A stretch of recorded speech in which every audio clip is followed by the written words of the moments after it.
A young woman living in a remote farmhouse who was taking care of her ill elderly grandmother was suddenly awoken from a nap by a loud and crazed screaming. After rushing to her grandmother's room, she saw her cowering under the sheets like a little girl. The young woman, whose name has not been disclosed, shook her grandmother vigorously to get her attention. When the grandmother finally regained composure, she claimed that she saw a red figure standing by the door, one that she could only describe as Satan. The grandmother stated that she has never hallucinated in her life, and that she knows what she saw was real. A 67-year-old retired teacher came to the hospital claiming that she had visions of odd-looking faces hovering over her. But she wasn't going crazy, and laboratory tests also ruled out two common culprits of hallucination: infection and drug interactions. In fact, the patient and her family were so concerned in the days before she came to the hospital, they asked a priest about performing an exorcism. The woman drew a picture of what she saw. The faces had large teeth, eyes and ears, and a horizontally elongated shape like a football. It was determined that the woman had a condition called Charles Bonnet syndrome. Patients with the syndrome may see small people and animals, bright moving shapes, or distorted faces. These hallucinations are purely visual. No sounds accompany them. In 1995, a man named Toma Cariata had just recently lost his mother to cancer. He locked himself in his bedroom for days, completely depressed and devastated. One night, he woke up to the sound of the wooden floor cracking as if pressure was being placed on it. He looked up and saw his mother standing by the doorway watching him. His screams were so loud that his neighbors called the police, who were the ones who got this information off of him. Doctors found nothing wrong with him that would normally cause for hallucinations. As far as anybody knows, he hasn't seen her since. This happened when I was really little, and I lived alone with my single mum. She always came to check on me, every night, when she would get up to go to the bathroom. This one night in particular, I remember waking up, thinking I heard something in my closet. I looked up and my mum was at the foot of my bed, giving me a playful wave. She told me to go back to sleep. She then went into my closet and pulled the door until it was just barely open. And she just stood in there, poking her head through the crack of the barely open closet. I remember vividly seeing her eye peeking through the crack at me. I laughed like any little kid would do in this situation, and then fell asleep moments later. When I was eating cereal the next morning, I asked my mum why she was hiding in the closet last night, and she just stopped and gave me a puzzled and concerned look. She told me she hadn't been in the room all night. At first, she assumed somebody had broken into the house, but she soon realised it was some kind of hallucination or dream. Since this experience, I have only had 2 other hallucinations, neither of them as vivid or as creepy as this one. I used to be a trucker and would do a lot of late night runs. I usually had my coffee to keep me going through the night, and even then it would still be tough. This night, however, I didn't have my coffee, and things weren't going so well. On several occasions, I almost fell asleep behind the wheel, and I was only just barely able to save myself from completely drifting away by actually feeling the truck drifting off to the side of the road. Then, just as I thought I was regaining my awareness, I saw a black figure coming up in the road, right in the path of the truck. I swerved away to avoid the figure, and just barely missed it. I had to come to a complete stop to try and gather my sanity back up. I looked in the left rearview mirror. The figure was still standing in the middle of the road. I am not usually a person to confront things in any situation, but something possessed me to get out of that truck and give the person a piece of my mind. But when I got out of the truck, there was nobody there. I was seemingly the only person on this road for miles. I took off after that, and about 5 miles down the road, I pulled over and fell asleep. I think my mind was playing tricks on me that night, but I don't know why my brain would create such an eerie image. I was 13 years old. I never really had sleeping problems. I was actually a really heavy sleeper. It happened on a Saturday morning. I went to bed late the previous night. When I woke up, or kind of woke up, I couldn't move at all. The only thing I could control were my eyes. And when I moved my eyes to focus on the corner of the room, I saw the most horrifying thing I had ever witnessed in my life. There was a man, probably about 8 feet tall, with a cut open mouth, dripping blood, made to look like a smile, and in the man's hand was a large carving knife. My biggest fear came true as the man started hovering towards me, not walking, not even moving a single limb, just hovering over to me like a ghost. I tried to scream or move or anything, but I was paralyzed to my bed.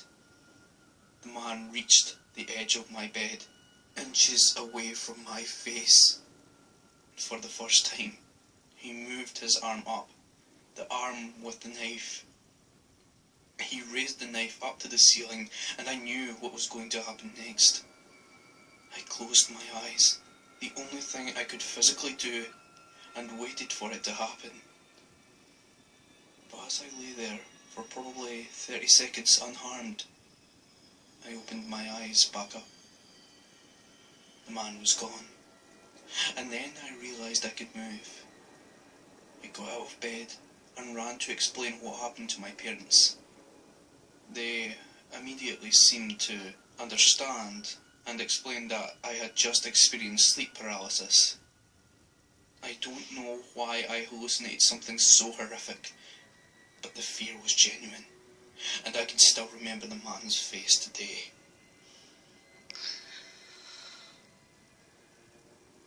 Being a single mother and having to work 2 jobs, I always have to hire a sitter to watch my 3-year-old son. I have a long drive from my second job, and on a few occasions I've almost fallen asleep behind the wheel from exhaustion. There was one night that I felt myself starting to doze off, so I tried pinching myself and shaking my head and doing anything to wake myself up. There were no lights at all on this highway, which made it even worse. And then I heard a giggling sound coming from behind me.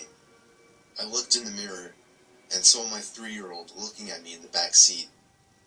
I slammed on the brakes and looked at the back seats to find them empty. 10 seconds later, I got a phone call from the sitter telling me that he had fallen down the stairs and broke his ankle.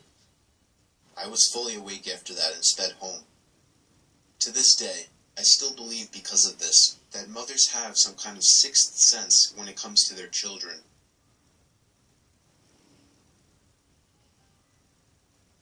This is the scariest thing that has ever happened to me. I live in the country, but not a desolate area. I had a decent amount of neighbours that were close enough. There was still woods in all directions though. I was home alone, as usual, one late night, when I heard a legit scream coming out in the woods.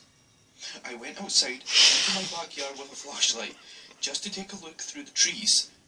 This was late and nobody was still up, and all the lights were out. Shining the light through the trees, I froze when the light landed on a tall figure, probably twice as tall as me, and it had some kind of long trunk hanging from its face that went down to its waist, almost like an elephant. It was moving in some kind of creepy march in my direction. All that I could see from it was blackness. There was no colour to it. I walked backwards into my house and slid the door shut, still looking in the direction of the thing, but it was gone. It completely vanished from sight. I still sincerely hope what I saw and heard was just in my head. You can see some weird things when you're tired, but the thing about this story, I wasn't tired. Me and the family were on vacation to some resort in a very rural area of Pennsylvania to make the setting creepier. There weren't many young people there for me and my brothers to hang out with. It seemed like more of an adult resort. But then one day when I was walking outside of the main lodge of the resort, I for some reason looked up to a window on the second floor and saw a teenage girl looking down at me. From that distance, she looked kind of cute, so I gave her a wave. But she didn't show any sign of reaction, so I just moved on. However, later that same day, I was so bored that I was sitting on the swing set at the little playground of the resort, and that's when I saw the same girl again. She was a little ways away from me, down past the playground, close to the tree line, and she was just standing there, staring at me. Being a teenage guy, my hormones controlled my body, and so I got off the swing and began walking over to her. As I started getting closer to her, I realized she wasn't as cute as I thought she was. There was something about her face that just gave off a creepy vibe. I can't put my finger on it, but if I had to say, I think it would have to do with her eyes and her mouth. I'd say once I got about halfway over to her, she turned around completely and ran into the woods. And I mean she full-on ran into the woods. I stopped in my tracks, completely turned off. This girl seemed like a freaky stalker. I didn't see her the rest of our stay at the resort. During the car ride home, miles and miles away from the resort, I was thinking about her. How maybe if I followed her into the woods, I could have gotten laid, even though there was something off about her face. But then what I saw next made me feel like my heart dropped into my stomach. Looking down ahead, I saw the same girl standing by the tree line on the side of the highway. As we sped past her, I saw her head turn so that she was always looking right at me, even through the tinted minivan windows. I asked my parents if they saw her, and they just responded, "Saw who?" Soon afterwards, I accepted that it was all in my head, and that the girl was never even there. I can tell you from experience that sleep paralysis is the scariest thing you can go through. I was 19 at the time, and unlike most other people, I had experienced sleep paralysis 3 times in my life. But on one horrible night, it happened a 4th time, and it was much worse than any other time, or anything in my life for that matter. I opened up my eyes just as the morning sun began to peek its light into my somewhat opened blinds, but I found myself unable to move. It's already a hellish experience enough, but what I saw only made it an emotionally scarring experience. There was a little girl standing by the wall staring me down. At least I assume she was, because her eyes were nothing but black. Anyone's neutral response would be to jerk up and scream or attack, but I couldn't do anything. The girl then started taking giant exaggerated steps, stretching her legs more than humanly possible. She reached my bed and stopped, and finally she threw her hands around my throat and squeezed. And I couldn't breathe. She was choking me, and in reality, I could not breathe. I thought I was going to die, and I couldn't do anything about it. I was completely helpless. And then, just as I felt as if I were taking my final gasps, my hands jerked up and I hit myself in the face. The girl was gone, and I was fully awake. I felt like I had been underwater for a whole minute, gasping for air. I had been genuinely cut off from breathing in air. But that wasn't even the scariest part. What I find the most terrifying, and you can only understand if you've experienced something like this yourself, was watching that little girl with her hands around my throat, choking me almost to death, and just sitting there, watching and feeling it, unable to do